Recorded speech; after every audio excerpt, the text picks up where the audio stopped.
Hey everyone, so this is another game preview for the Chiefs game for tomorrow against the Jacksonville Jaguars in Jacksonville. I think 1 p.m. Eastern tomorrow. So yeah, we're gonna break down what's been happening with the Chiefs the past week after their loss to the Lions. What some key matchups to see in this game against the Jaguars, players to highlight, and just basically my general prediction for this game. So let's just talk about the good news that happened this week. So Travis Kelce has been practicing the whole week. He looks like he will at least play in the game tomorrow, if not like to his full capacity. He's definitely going to play. Maybe limited packages. He'll have some special maybe red zone stuff, like special zone beaters. And we'll talk a little bit more about the Jaguars zone defense in a second. But yeah, so Kelce's going to play tomorrow, and then Chris Jones ended his holdout. I want to talk a little about this more because Chris Jones basically ended his holdout for a 1-year contract that just was basically his original 1-year contract if he didn't hold out for a game and have to pay all those fines. So it basically seems like Chris Jones wasn't like his holdout didn't really do anything other than like, oh, he could get injured because he was in a training camp and he missed a game check. So like it doesn't seem like a very great idea for a holdout. It doesn't seem like the holdout for Chris Jones was a great idea. His agents seem like they just kind of messed up the whole thing. Hopefully, these negotiations resume next off season, maybe with a different set of agents that Chris Jones has. So that's where Chris Jones is standing right now. But based on like practice clips and photos and talking with the team, he seems fired up to be back. Hopefully, he plays great. Jaguars offense is going to be good, as we'll talk about.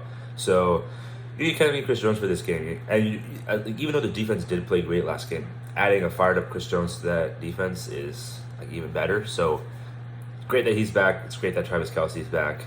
And we can just talk a little bit more about the Chiefs offense versus the Jaguars defense now. So last week what happened was basically, as a lot of people have pointed out on social media if you haven't seen this, is that the Lions played a lot of zone defense, and the Chiefs weren't expecting that because the Lions have been a mainly man-heavy team. So the Chiefs weren't really expecting a zone defense, but I guess the Lions just saw the Chiefs' best zone beater, Travis Kelce, was out of the game, and you really trust these young receivers, these new receivers, to fully understand these zone concepts, running their routes, understanding the spacing in zones. So they tried that gamble and it worked. The Chiefs weren't able to really figure out zone defense. You had the drops, obviously, but like receiver just weren't in the best position. A lot of the same similar routes kind of just like bunched up. These mesh routes, these over routes, these crossing routes, like these things work a lot when Travis Kelce is there. But without Travis Kelce, you have only these receivers running these routes. Didn't always work last game. And, kind of show with Mahomes just not really finding anyone open at sometimes and just having to like make a play himself. You don't want that to happen again. I'm sure the Chiefs have been stressing zone defense because what the Jaguars do is they actually base most of their defense out of zone. So, I mean, they could always throw like a huge curveball and just play man tomorrow. But they mainly play zone defense. They played zone defense against the Colts last week. So, Chiefs should be much more prepared for zone defense this week. It helps that Travis Kelce's back. He's their best zone beater. Like, he has an extreme understanding of how spacing in zone works and the pockets he finds. So, having Travis Kelce back will be huge for that, but just overall, all receivers probably got it drilled into their heads this past week about how to play against zone coverage, how to beat zone coverage, how to find open spots, how to stay there. Because I mean, I guess they just weren't used to playing against a zone defense without Travis Kelce. So that's something that you can see in this matchup. Another thing a very annoying thing that happened on Sunday night was just like Chris Collinsworth constantly highlighting Jawan Taylor's like false start, his bad stance.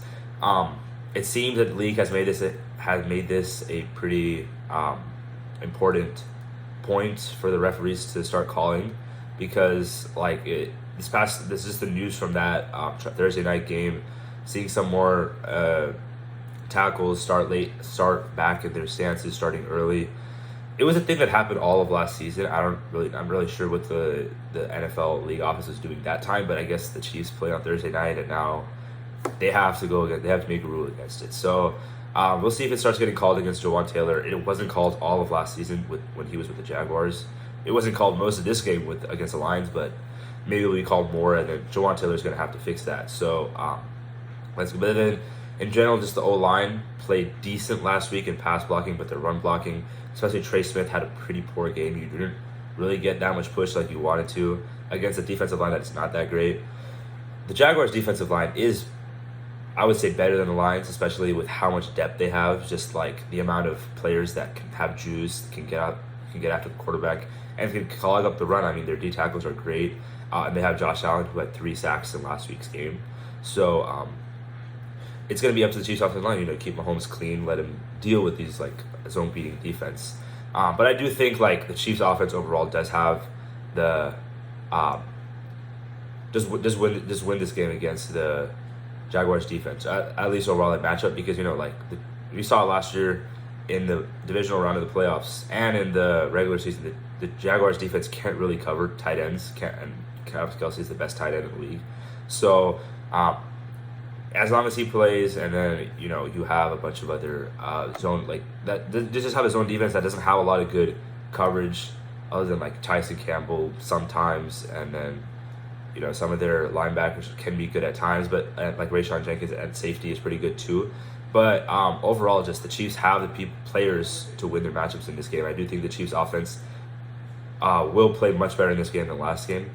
And now talking about the Jaguars offense versus the Chiefs defense, Jaguars offense obviously was great. It was ascending last season, and then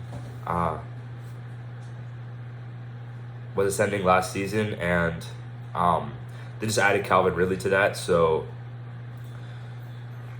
yeah, it's just even better now. And you saw it last week how Calvin Ridley was able to just even help that Jaguars offense even more. So this is a formidable offense. Trevor Lawrence is getting a lot better.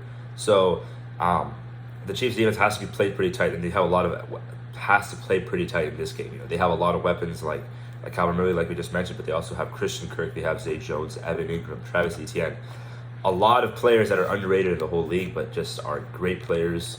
You saw them against the Chargers in the divisional round. If you watched that game, how they just came alive, and how the Jaguars offense just came alive, and Trevor Lawrence was dealing with the weapons that he had. These players are really good. They don't receive that much attention because it's Jacksonville and they're still getting better. But the overall Jaguars offense is what keeps them in the top, one of the top team in the AFC South, and contending for like an AFC Championship this year. So the Chiefs defense this week played well against a similar offense to the Jaguars, like with the Lions. Obviously not as good for quarterback, but if they can keep that same kind of style, Trevor Lawrence can still make mistakes. He's still pretty young. He doesn't have the experience that Jared Goff has, even though he's a better player overall than Jared Goff. So you should be able to see, at least you should be hoping to see the Chiefs defense force Trevor Lawrence to make some mistakes, and maybe rush the ball out, send some blitzes. He's been the best at beating blitz. Trevor Lawrence hasn't.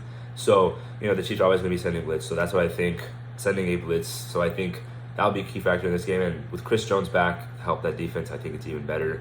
But I do think this is going to be a pretty high-scoring game. I'm not sure what the over is, but probably going to be over that. Over-under is it's probably going to be over that over-under. And but I picked the Chiefs last week. I thought it'd be a close game. I thought the Lions would cover the spread. I think the Jaguars will probably cover the spread in this game as well.